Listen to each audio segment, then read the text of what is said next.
Hello friends, स्वागत है आपका अपने चैनल ई गुरुकुल ज्ञान पर। हम पढ़ रहे हैं हिंदी साहित्य का इतिहास। ये है आपके DSSB, KVS, NVS, UPTGT, PGT, all state जितने भी हिंदी से रिलेटेड आपके TGT और PGT के जो एग्जाम होते हैं उनके लिए बहुत ही महत्वपूर्ण सीरीज ये चल रही है, जिसमें हमने 4 पार्ट कवर कर लिए हैं और उस 4 पार्ट में हमने आदिकालीन साहित्य कंप्लीट कर लिया है।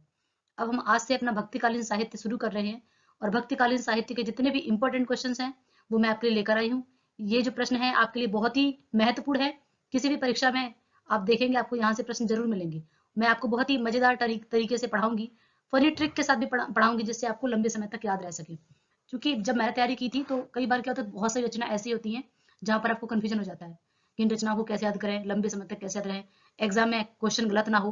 तो उसके लिए मैंने जो अपना तरीका निकाला याद करने का, जिससे मैं याद करती थी, उसी तरीके के साथ मैं आपको पढ़ाऊंगी। और एक बार अगर आप वीडियो सुन लेंगे तो आपसे क्वेश्चन गलत नहीं होगा।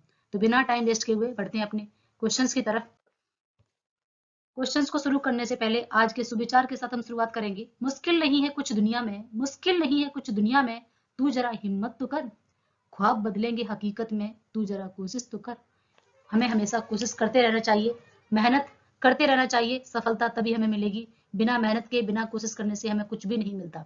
जिस प्रकार सोए हुए सिंह के मुंह में स्वयं शिकार नहीं आता, उसके लिए उसे लगातार प्रयास करना पड़ता है, कोशिश करनी पड़ती है, उसी प्रकार हमें भी लगातार प्रयास करना है, कोशिश करनी है और निश्चित तौर पर हमें सफलता मिलेगी। ठीक है, इसी उम्मीद के साथ मैं आपके क्वेश्चंस को आगे बढ़ाती हूँ और बहुत ही अच्छे ढंग से समझाऊंगी और कोशिश करूंगी कि आपको एक बार में ही क्वेश्चंस याद हो जाए। भक्ति का सर्वप्रथम उल्लेख किस ग्रंथ में मिलता है? आपके सामने 4 ऑप्शन दिए हैं: श्वेताश्वर उपनिषद, रामायण, कौशिकी ब्राह्मण या फिर छंदोग उपनिषद। आपको बताना है 4 ऑप्शन में से कौन सा आपका आंसर है।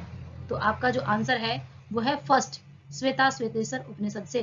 ठीक है, पहला आपका आंसर क्या है? श्वेता श्वेतेश्वर उपनिषद में भक्ति का सर्वप्रथम उल्लेख मिलता है।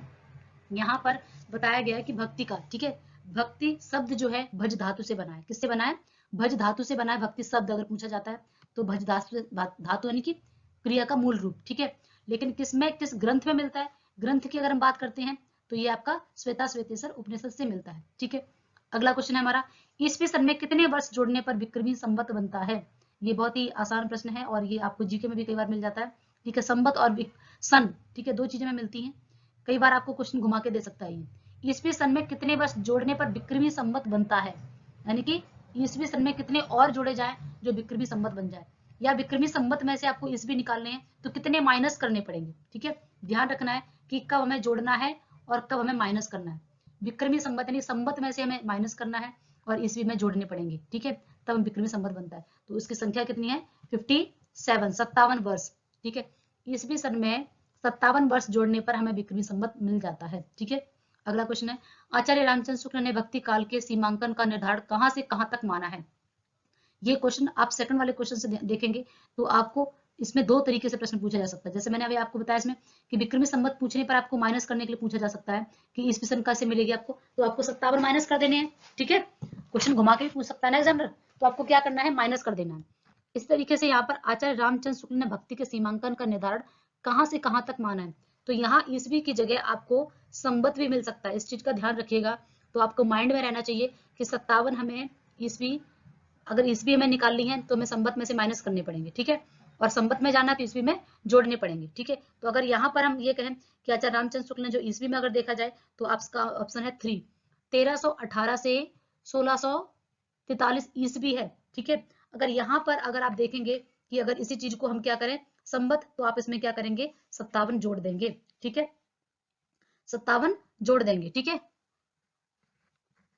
अगला क्वेश्चन है, सगुण भक्ति का मूल कहां से माना जाता है?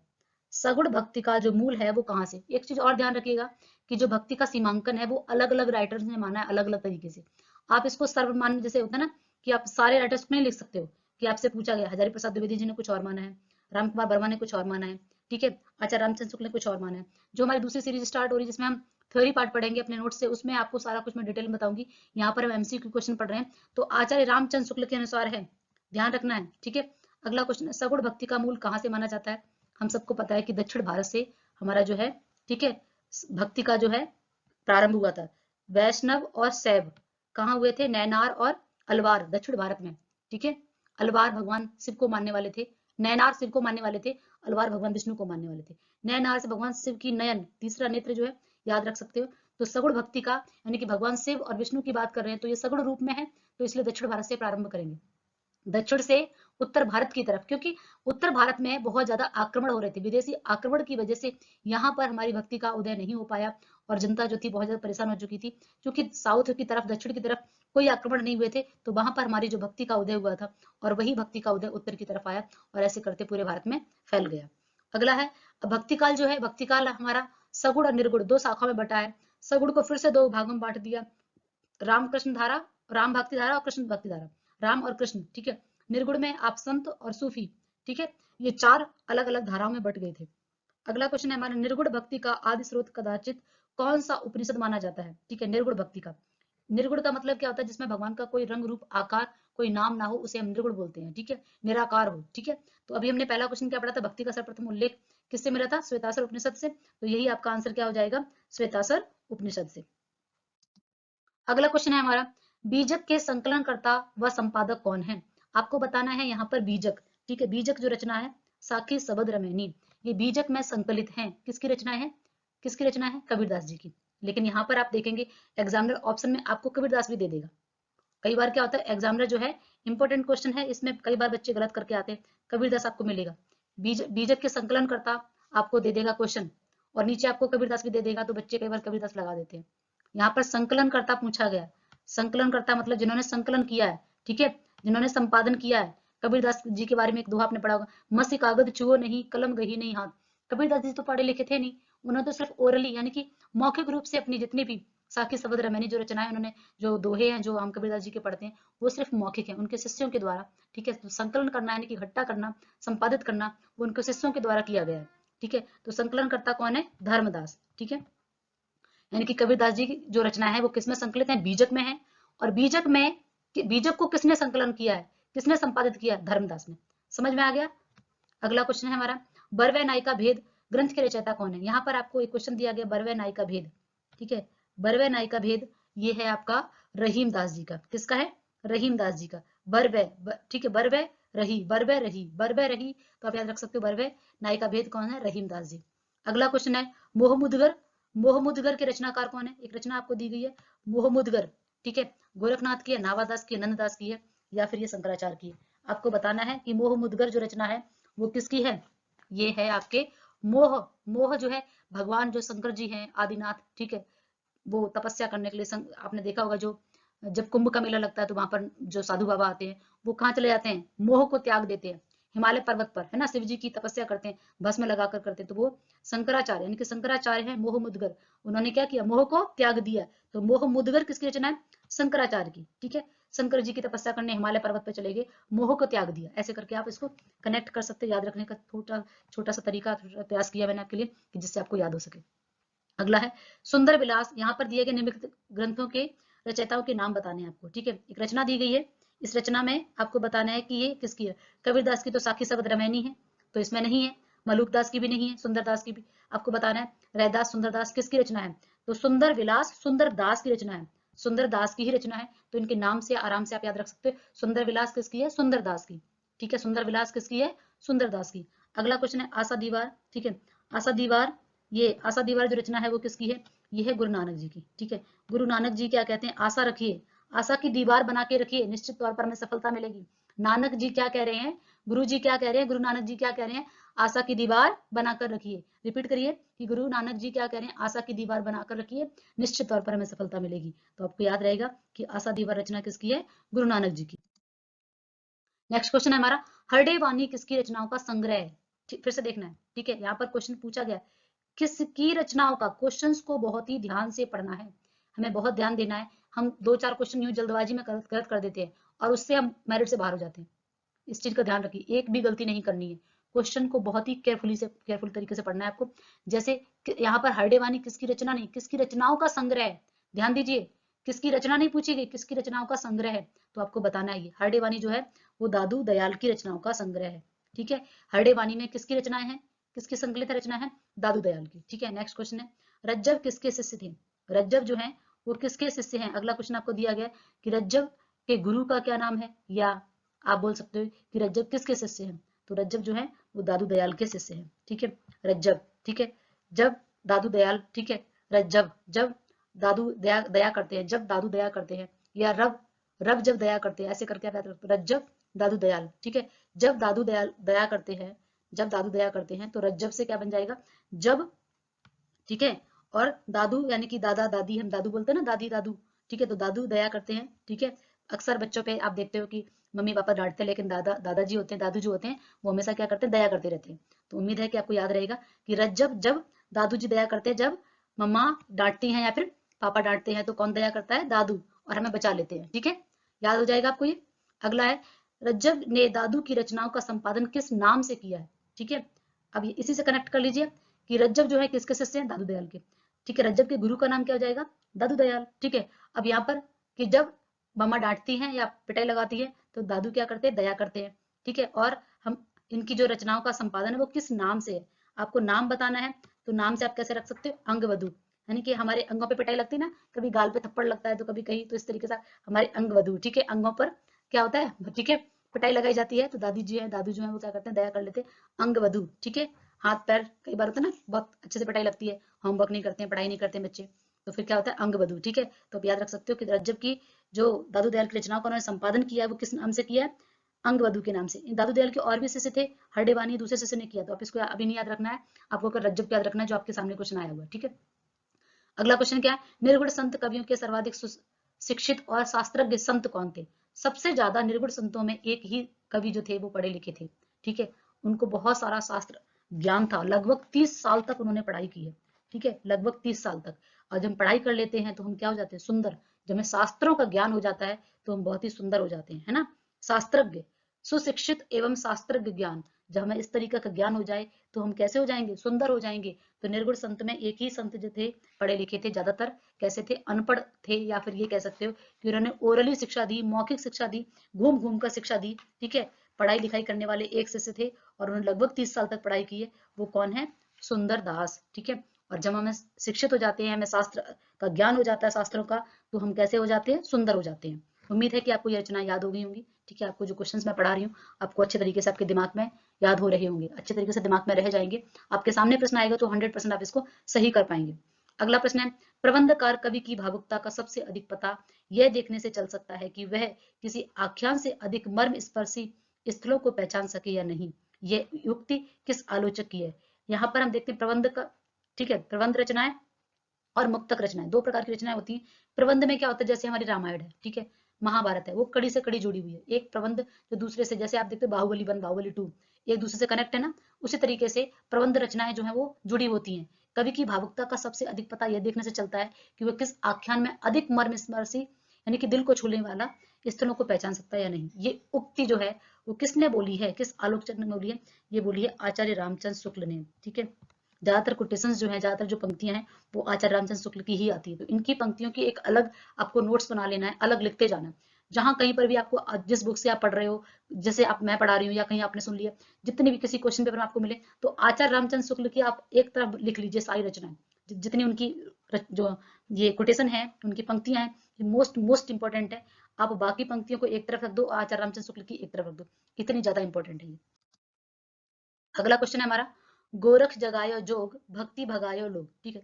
पंक्ति किस कवि की है। यहाँ पर आप देख रहे हैं कि आपके सामने एक प्रश्न दिया है, जो गोरख जगायो जोग भक्ति भगायो लोग, लेकिन अब आप देखेंगे ना, इसमें आपको गोरखनाथ ऑप्शन में मिल रहा है, ठीक है, लेकिन ये गोरखनाथ की नहीं है, ठीक है, ये गोरखनाथ की रचना नहीं है। ये कोटेशन जो है, ये पंक्ति जो है वो किस कवि की है आपको बताना है।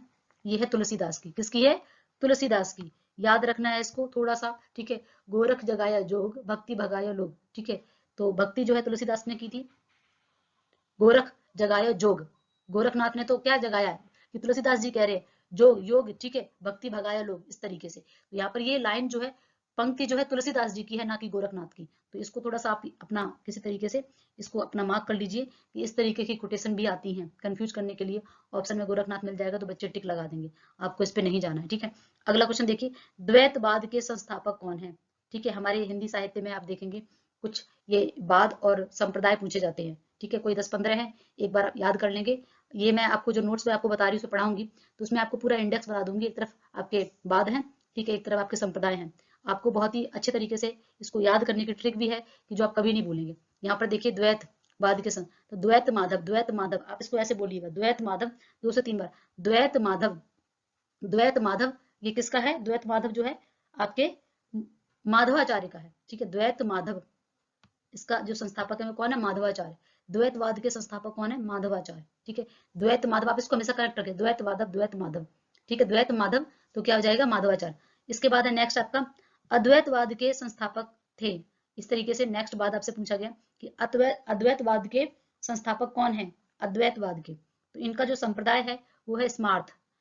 कौन है ये? शंकराचार्य, ठीक है। कौन है? शंकराचार्य। तो इसको याद कैसे रखेंगे? स्मार्ट शंकर अद्वैत, जो हमारे शंकर जी हैं वो स्मार्ट शंकर अद्वैत हैं, ठीक है, अद्वैत हैं। तो आप याद रख सकते हो, स्मार्ट इनका संप्रदाय है, अद्वैत इनका, ठीक है, बाद है। तो स्मार्ट शंकर अद्वैत, स्मार्ट शंकर अद्वैत, ऐसे आप याद रख सकते हैं। अगला है कबीर तथा अन्य निर्गुण पंथी संतों के द्वारा अंतः साधना में रागात्मिका भक्ति और ज्ञान का योग तो हुआ, पर कर्म की दिशा वही रही जो नाथ पंथियों के यहाँ थी। ये पंक्ति किसकी है? आपको बताना है कि ये जो पंक्ति है वो कबीरदास और निर्गुण पंथी, ठीक है, कबीरदास निर्गुण पंथी संतों की अंतर साधना, ये बताया जा रहा है कि दोनों की जो भक्ति और ज्ञान का योग तो हुआ, पर कर्म की दिशा वही है जो नाथ पंथियों की थी। क्योंकि नाथ जो थे, ठीक है, नाथ संप्रदाय, सिद्ध संप्रदाय, ठीक है, तो नाथों की तुलना बताया गया है। ये बोला है आचार्य रामचंद्र शुक्ल जी ने। किसने बोला है? आचार्य रामचंद्र शुक्ल जी ने, कि भले ही भक्ति और ज्ञान का उन्होंने योग का तरीका अपनाया हो, पर काम करने की, कर्म करने की जो दिशा नाथ पंथियों की थी वही निर्गुण पंथियों की भी थी, ठीक है। अगला क्वेश्चन है नामदेव की भक्ति किस प्रकार की है? यहाँ पर एक नाम दिया गया है आपको। हम निर्गुण संतों को पढ़ते हैं और सगुण को पढ़ते हैं। निर्गुण में भी आपके संत हैं और सूफी संत हैं, ठीक है।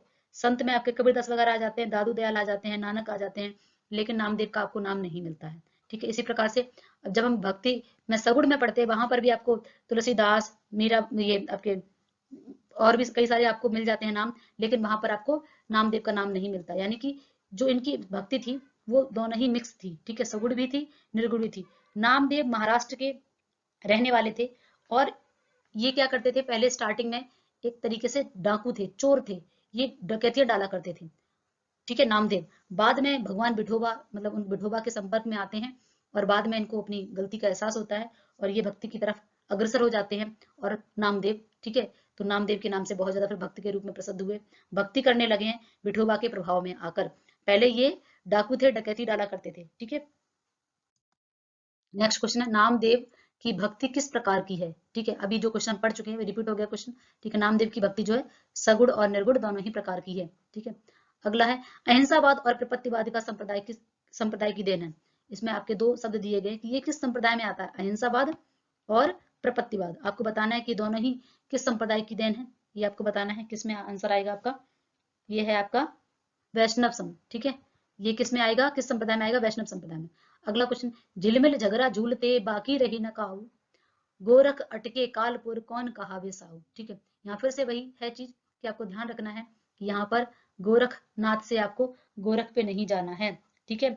ये है आपके कबीरदास की, किसकी रचना? कबीरदास की है। ये पंक्ति जो है कबीरदास की है कि झिलमिल झगड़ा झूलते बाकी रही न काऊ, गोरख अटके कालपुर कौन कहावे साऊ, ठीक है, ये कबीरदास की है। अगला क्वेश्चन है अजगर करे न चाकरी पंछी करे न काम, इतना भी कई बार आपसे पूछ दिया जाता है। अगली लाइन है दास मलूका कह गए, यानी कि दास मलूका, दास मलूक दास जी, इनकी रचना। लेकिन अगर मान लीजिए इतनी आती है कि अजगर करे न चाकरी पंछी करे न चा, कौन? अजगर यानी कि सांप, वो क्या रहता है? मलूक, पड़ा रहता है, मस्त रहता है, ठीक है, तो आप ऐसे याद रख सकते हो मलूक दास। रामावत संप्रदाय के प्रवर्तक कौन है? ये आपको नाम से ही है। कुछ संप्रदाय आपको बहुत आसान तरीके से याद हो जाएंगे, कुछ की आपको ट्रिक बता दूंगी, तो आप आसानी से सारे संप्रदाय एलिमिनेट कर भी आप कर सकते हो। तो रामावत किसका है? रामानंद जी का है। किसका है? रामानंद का। रामावत रामानंद। श्री संप्रदाय, ठीक है, श्री संप्रदाय में आपको बताना है श्री राम, ठीक है, श्री राम, रामानुजाचार्य, रामानंद नहीं है, रामानुजाचार्य। श्री संप्रदाय जो है रामानुजाचार्य का है। किसका है? रामानुजाचार्य का है। अगला क्वेश्चन है हमारा रुद्र संप्रदाय के प्रवर्तक कौन है? अब देखेंगे ब्रह्मा विष्णु महेश हम बोलते हैं ना, तो रुद्र किसको बोलते हैं? भगवान शंकर को बोलते हैं, महेश को बोलते हैं, तो रुद्र विष्णु। याद कैसे रखेंगे? रुद्र विष्णु, रुद्र विष्णु, रुद्र विष्णु, 2-3 बार आप रिपीट करेंगे, याद रखेंगे रुद्र विष्णु, रुद्र विष्णु। रुद्र संप्रदाय किसका है? विष्णु स्वामी का। तो आंसर क्या हो जाएगा हमारा? विष्णु स्वामी, ठीक है।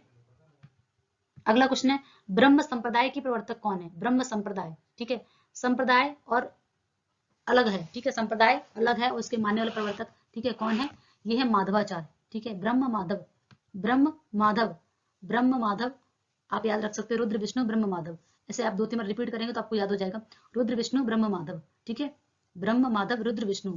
अगला क्वेश्चन है सनकादिक संप्रदाय के प्रवर्तक कौन है, सनका से आप बना सकते हो सनक, ठीक है, सनक, कौन सनक गया, निम्बकाचार्य, निम्बुकाचार्य, ठीक है, आप ऐसे याद रख सकते हो, थोड़ा फनी ट्रिक है लेकिन आपको याद रहेगा, हमेशा के लिए याद हो जाएगा, किस कौन सनक गया, नींबू का अचार, ठीक है, नींबू का अचार खा के कौन सनक गया, सनकादिक, ठीक है, निम्ब का अचार, आप ऐसे बोले निम्बू का अचार तो ऐसा लगेगा नींबू का अचार, ऐसा लगेगा आपको सुनने में नाम। अगला क्वेश्चन है भक्ति के आदि आचार्य माने जाते हैं, भक्ति के आदि आचार्य, ठीक है, सबसे पहले रामानुजाचार्य थे, उन्हीं के शिष्य परंपरा में आते हैं, बाकी आपके और भी शिष्य आते हैं, तो रामानुजाचार्य जो थे, ठीक है, जिनका श्री संप्रदाय है, ठीक है, तो ये आपका क्या हो जाएगा, रामानुजाचार्य भक्ति के आदि आचार्य माने जाते हैं। अगला क्वेश्चन है रामानंद के शिष्यों की संख्या कितनी है, 12, ठीक है, रामानंद जो है रामानुज की शिष्य परंपरा के अंतर्गत आते हैं, उनके शिष्य नहीं है, लेकिन रामानुज की शिष्य परंपरा के अंतर्गत कौन आता है, रामानंद, और रामानंद के 12 शिष्य थे, जैसे कबीर, पीपा, रैदास, धन्ना, है ना, इस तरीके के 12 शिष्य थे जो अलग अलग जातियों के थे, उन्होंने 12 शिष्यों को अपना ज्ञान देकर अलग अलग दिशाओं में भेज दिया था। जब हमारे भारत में स्थिति ऐसी हुई थी कि जिस प्रकार धर्म एक तरीके से धर्म की जगह नहीं बची थी, ठीक है, बहुत ज्यादा अंधविश्वास बढ़ गया था, उस समय रामानंद ने अपने 12 शिष्यों को लेकर अलग अलग दिशाओं में भेज दिया था। रामानंद के ही शिष्य कौन है, कबीरदास भी है, ठीक है, कबीरदास, रैदास, धन्ना, पीपा, अलग अलग, जो कि पिछड़ी जातियों से थे, क्योंकि उस समय जातिवाद बहुत ज्यादा फैल चुका था, ठीक है, तो ये 12, एक मैंने आपको बताया था सीरीज लेकर आऊंगी जिसमें संख्या वाले क्वेश्चन, जैसे रामानंद के शिष्य कितने हैं, 12, अलबार 12, अलबार संख्या कितनी है, 12 है, इसी प्रकार से आपके नैनार कितने हैं, ठीक है, नैनार कितने हैं, 63, इसी प्रकार से नाथों की संख्या कितनी है, 9, ठीक है, 84 सिद्ध कितने हैं, 84, इस तरीके से मैं आपके लिए एक संख्या, पूरी संख्या वाली जो है वो सीरीज लेकर आऊंगी, जितने हिंदी साहित्य में जितने नंबर ऑफ क्वेश्चन है जिसमें आपको संख्या पूछी जाती है वो लेकर आऊंगी, जो आपके लिए बहुत इंपॉर्टेंट रहेगी। Thank you.